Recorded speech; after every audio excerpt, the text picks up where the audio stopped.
দেশের পুরো জাতিকে অপমান করছেন। এই অন্তর্বর্তীকালীন সরকারের কাজটা কি আপনি বলেন? সরকার দায়িত্ব গ্রহণের পরপরই কিন্তু বলেছে যে বিগত সরকারের শাসনামলে অর্থনৈতিক খাতে যে ক্ষতি হয়েছে, অর্থনীতি একেবারে খাদের কিনারে পৌঁছে গিয়েছে, সেই জায়গা থেকে অর্থনীতিতে সুদিন ফিরছে কিনা আমরা আশাবাদী হতে পারি কিনা? দেখেন, খাদের কিনারে পৌঁছে গিয়েছিল এটা না সবাই বলে, সবাই বলে। আমি দেখেছি নতুন একটা সরকার এসেই প্রথম কাজ হলো আগের সরকারের বদনাম করা। এটা আমি বহুবার দেখেছি, যতবার নতুন সরকার এসেছে। কিন্তু অর্থ পাচার, ব্যাংক খাতে আমি দেখেছি শেখ হাসিনা দায়িত্ব আসার পর আগের সরকারের সমালোচনা করছে। 2001-এ দেখেছি খালেদা জিয়া প্রথম বক্তৃতায় বলছে আমরা গরিব হয়ে গেছি, আমাদের গরিব বানিয়ে ফেলা হয়েছে বলছে। বলার পর তারপর তারা কি করছে? খালি অন্যের দোষ দেওয়া ঠিক না। 15 বছর আওয়ামী লীগ ক্ষমতা ছিল, বিদায়ের আগের দিনও কোথাও আওয়ামী লীগের মন্ত্রীরা নেতারা বক্তৃতা দিতে উঠলে প্রথমেই খালি করতো যে বিএনপি কি অপকর্ম করছে। আরে বিএনপি তখন ক্ষমতা থেকে চলে গেছে আরো 17 বছর আগে, 16 বছর আগে। সেটা তো আসলে রাজনৈতিক সরকারের চরিত্র, নিশ্চয়ই রাজনৈতিক সরকার নয়। সবাই করে, এটা করে গেল সেটা আমি বলি। এটা করার কিছু কারণ আছে। কারণ হলো এটা একটা হিউম্যান নেচারে বলতে পারেন আপনি, যে আমার উপর যে প্রত্যাশাটা জনগণ করে, যখন জনগণের সে প্রত্যাশাটা আমি মেটাতে না পারি, তখন এটা যে আমার মানে অযোগ্যতা অথবা আমার সীমাবদ্ধতা, এটা কেউ স্বীকার করতে চায় না। সবাই আরেকজনকে দোষ। আপনি দেখবেন ছোট বাচ্চারাও কিন্তু এটা করে। কিভাবে করে? পরীক্ষা মনে করেন খারাপ করছে, আসে বলবে কি প্রশ্ন কঠিন হয়েছে। এটা কিন্তু সবাই বলে। এটা বলে নাই এমন কোন লোক এই বাংলাদেশে নাই। তুমি পরীক্ষাকে এই তুমি যে বলছো প্রশ্ন কঠিন হয়েছে, এই প্রশ্ন হতে কেউ কেউ ভালো করবে, তো তারা কিভাবে ভালো করে? যে অন্যের দোষ দেওয়াটা এটা একটা আমাদের নেচার, বাংলাদেশের একটা নেচার। যে খাদে থেকে গেছিল, তাও তো খাদ বলছে, বলতে পারতো খাদের তলায় চলে গেছিল, বললে সমস্যাটা কি? বলতো। কারণ এখন তো ওদের পক্ষ থেকে প্রতিবাদ করার কেউ নাই। কাজে এইগুলি বলা ঠিক আছে। আপনি তো এটা জেনে এসেছেন, আপনি কি দায়িত্ব নেওয়ার পরে টের পাইলেন যেটা খাদের ইয়ে আছে, কোনায় আছে? আপনি তো আগেই জানতেন।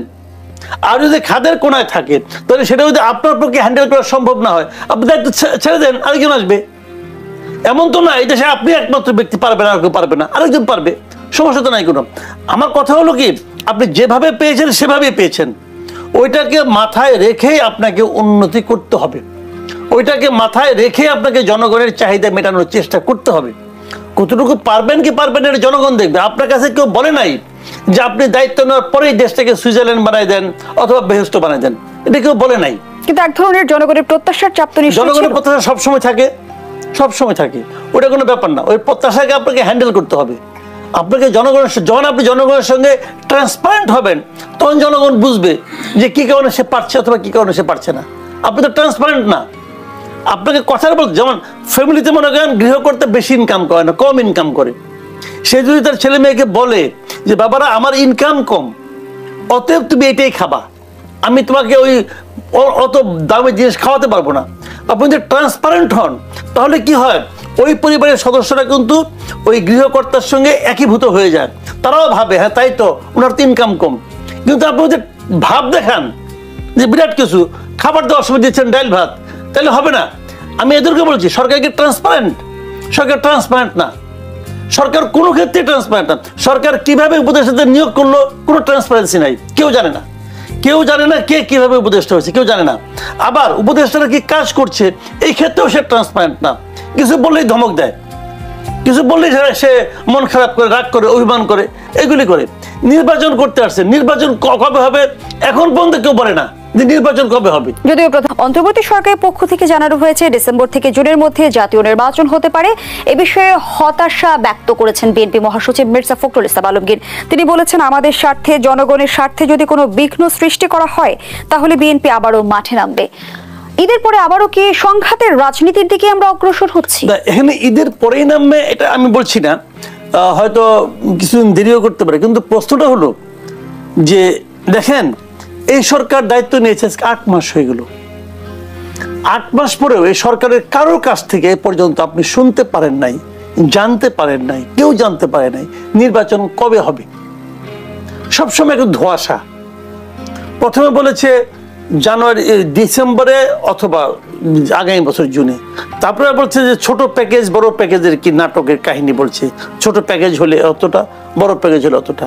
এরপর বলতে যদি বেশি সংস্কার চান তাহলে জুন মাস, কম সংস্কার চাইলে ডিসেম্বর মাস। এই যে কথা, এগুলো হলো কি জানেন, এগুলো হলো বাক চাতুর্য বলে না, বাগাড়ম্বর, এগুলো হলো বাগাড়ম্বর বলে বাংলা ভাষা। এগুলোকে আপনি কথার মার পেঁচে মানুষকে পিছিয়ে রাখছেন। আপনি কবে পারবেন সেটা আপনাকে বলতে, আপনার কাজটা কি রে ভাই? আমি আপনাকে একদম সহজ কথা বলি, এই অন্তর্বর্তীকালীন সরকারের কাজটা কি আপনি বলেন, কি কাজ? তারা বলছে যে আমরা সংস্কার করব, এটা নাকি দাবি ছিল। এইটা আমি নাকি শব্দ প্রয়োগ করছি, এইটা নাকি তারা বলছে দাবি ছিল আন্দোলনের সময়। আন্দোলনের সময় সংস্কার কথাটাকে উচ্চারণ করছে, এটা আমি শুনি নাই। আমি ভাই আন্দোলনের সময় বিদেশ ছিলাম না, এই দেশেই ছিলাম, আমি জানি আন্দোলনের সময় কেউ সংস্কার কথাটা উল্লেখ করছে, এটা আমি শুনি নাই। ধরে নিলাম ছিল, আমি হাইপোথেটিক্যালি ধরে নিলাম সংস্কারের প্রস্তাবটা ছিল। সংস্কারটা কে করবে? এই সরকার করবে। আচ্ছা ভালো, তাও মানলাম সরকার সংস্কার করবে। সংস্কার করার জন্য গত 8 মাসে এই সরকার কি করছে? গত 8 মাসে এই সরকার সংস্কারের পথে কয়েক কদম অগ্রসর হয়েছে। ওনারা বলবেন আমরা এতগুলো কমিটি করছি, এই কমিটিগুলো আপনি কাদের নিয়ে করছেন? এই কমিটিগুলি যে করছেন, এই কমিটির সদস্যগুলি কারা? এই সদস্য আপনি কোন বিবেচনায়, কার মাধ্যমে নির্বাচন করছেন? আপনি কি প্রমাণ করতে পারবেন এরাই বেস্ট লোক? আপনি কি প্রমাণ করতে পারবেন? আমি মনে করি এই কমিটিগুলি ভালো হয় নাই। এবং রাজনৈতিক দলগুলোর কাছে 166টি প্রস্তাব আকারে পাঠানো হয়েছে, সেগুলো নিয়েও কিন্তু নানা ধরনের সমালোচনা। আমি সেটাই বলছি যে এই একটা কমিটিকে আমি আপ টু দ্য মার্ক মনে করি না, আমি মনে করি না। আপনি বিদেশের লোক এটা বানাইছেন কমিটি, আপনি পুরো দেশের পুরো জাতিকে অপমান করছেন। বিদেশের কিছু আনারি লোক এনে বানাইছেন কমিটির প্রধান, তাদের কাছে যে আমাদের পলিটিক্যাল পার্টিগুলোর যে জমা দিতে হবে। পলিটিক্যাল পার্টিগুলোর আত্মসম্মান নাই, পলিটিক্যাল পার্টিগুলো দেব না, এটা তো হয় না এভাবে। মানে এটা হলো বেসিক একটা প্রবলেম, যে খুবই আনারি টাইপের, খুবই কতগুলো অযোগ্য লোককে এই কমিটির মেম্বার বানানো হয়েছে এবং তাদের হাত দিয়া খুব ফরমাইসি টাইপের একটা সংস্কার প্রস্তাব নেওয়া হয়েছে। আমি এটাকে বলি বিদেশি এবং এনজিওদের একটা সংস্কার প্রস্তাব। এবং এই প্রস্তাব পলিটিক্যাল পার্টিগুলো যদি না মানে, আমি পলিটিক্যাল পার্টিগুলোকে বাহবা দেব। আপনাদের মানা উচিত না, আপনাদের প্রথমেই বলা উচিত ছিল যে এদের আমি প্রথম দিন থেকে কিন্তু বলে আসতেছি, যেদিন কমিটি ঘোষণা করেছে আমি প্রথম দিন থেকে বলতেছি এই কমিটিগুলো আপনার তো মার্ক হচ্ছে না। এখন আপনি বলবেন যে তুমি কে? হ্যাঁ আমি কেউ না, কিন্তু আমি তো দেশের একজন নাগরিক। একজন নাগরিক হিসাবে আমার এটা অপিনিয়ন, আমি বললাম এটা আমার অপিনিয়ন। আমি মনে করি, দেখেন আমি অনেকে বলছিল বিদেশি লোক সমস্যা কোথায়, তারা তো এই দেশের নাগরিক। আমি বলি সমস্যা আছে, যদি বিদেশি লোক এখানে এই কমিটিতে আসে, যদি তারা সংস্কার প্রস্তাব দেয়, তারা তো এই সংস্কার পরে আবার বিদেশে চলে যাবে। এই লোকগুলি কোনো দেশপ্রেম নাই তো, ওই যে দেশপ্রেম থাকতো তাহলে তারা আরেক দেশের নাগরিকত্ব গ্রহণ করতো না।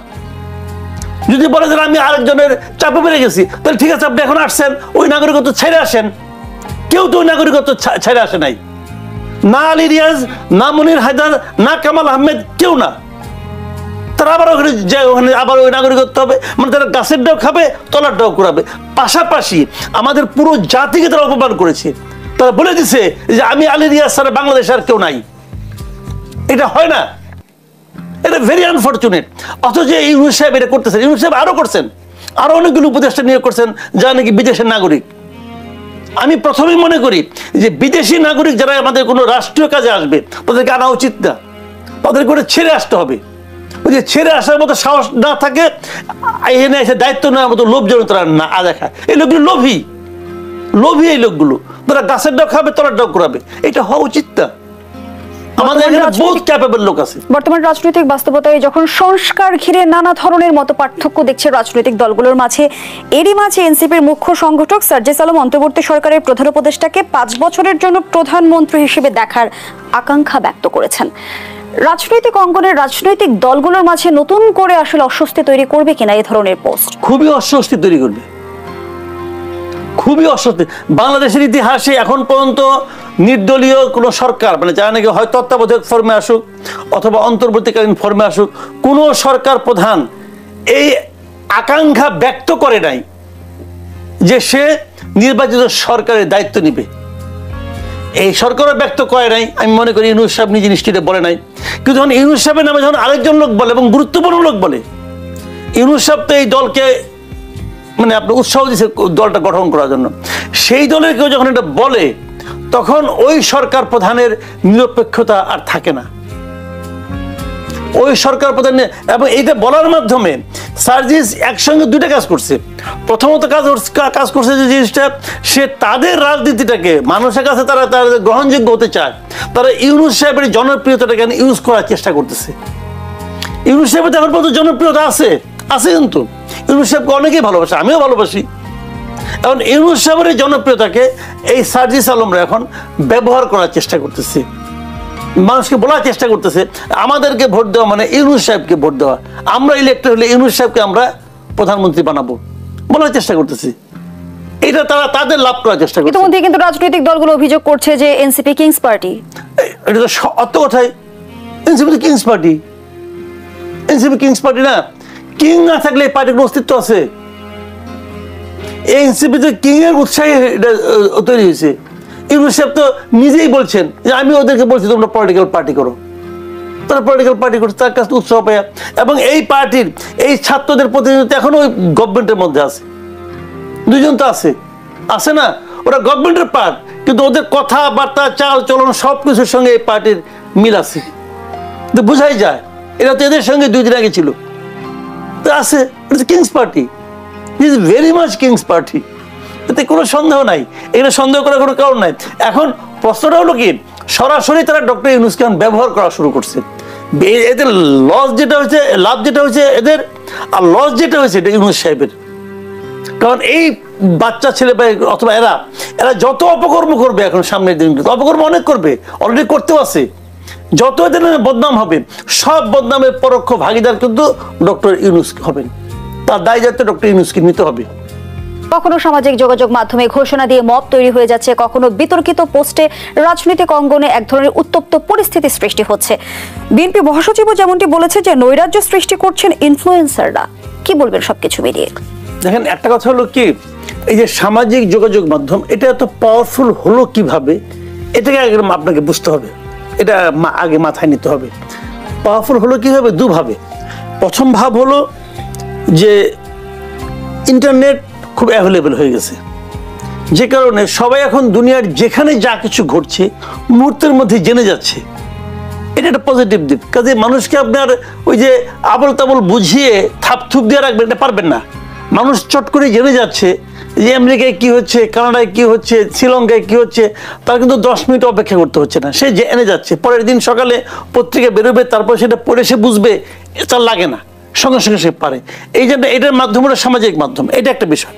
দ্বিতীয় ব্যাপারটা হলো গিয়া যে বিগত 16-17 বছর ধরে এই আওয়ামী লীগ আমলে, এর আগে 111 আমলে, এই পুরা সময়টা মানুষের কাছে কোনো কনভেনশনাল কোনো মিডিয়া মানুষের চাহিদা মেটাতে পারে নাই। মানুষ যা জানতে চেয়েছে তা পত্রিকাগুলো, টেলিভিশনগুলো মানুষকে জানাতে পারেনি, তাদের সীমাবদ্ধতার কারণে পারে নাই, সরকারি চাপের কারণে পারে নাই, বিভিন্ন কারণে তারা পারে নাই। যারা পারার চেষ্টা করেছে তাদেরকে সরকার বন্ধ করে দিয়েছে। এই সময়ে সরকারের নিয়ন্ত্রণের বাইরে ছিল সোশ্যাল মিডিয়া। সোশ্যাল মিডিয়া যার যার মতো কথা বলতে পারতো। তো মানুষ যে জিনিসটা জানতে চায়, শুনতে চায়, বুঝতে চায়, সেটা তারা সোশ্যাল মিডিয়া থেকে পেত। শেখ হাসিনার যে পতন হয়েছে, এই পতনে সবচেয়ে এককভাবে যেমন ধরি, এখানে ছাত্র জনতা, মানুষের বিক্ষোভ, ক্ষোভ সব কাজ করেছে, কিন্তু আমি যদি বলি সবচেয়ে বড় টুলস ছিল এই সময় সামাজিক মাধ্যম। তারা যে কর্মসূচিগুলি দিয়েছে সামাজিক মাধ্যমের মাধ্যমে দিয়েছে। আবার ওখান থেকে কি করতে হবে, কি করতে হবে না, বিভিন্ন জন ইউটিউবের মাধ্যমে তারা কিন্তু কথাগুলি বলেছে, বিভিন্ন মতামত সেখানে তখন প্রকাশিত হয়েছে। সরকারের সমালোচনা, সরকারের ভুলগুলি, দোষগুলি এই সামাজিক মাধ্যমে কিন্তু দেখিয়ে দেওয়া হয়েছে। এগুলোর মাধ্যমে সামাজিক মাধ্যম পাওয়ারফুল হয়ে গেছে। এখন যখন একটা জিনিস পাওয়ারফুল হয়ে যায়, সেটা কিন্তু ভালো আছে, খারাপও আছে।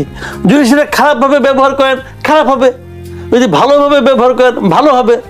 হাসিনার পতনের আন্দোলনে যে শক্তিশালী সামাজিক মাধ্যমগুলি ছিল, ইউটিউবগুলি ছিল, বিভিন্ন ব্লগ ছিল, যারা ছিল তারা সবাই কিন্তু এখন আবার এক জায়গায় নাই।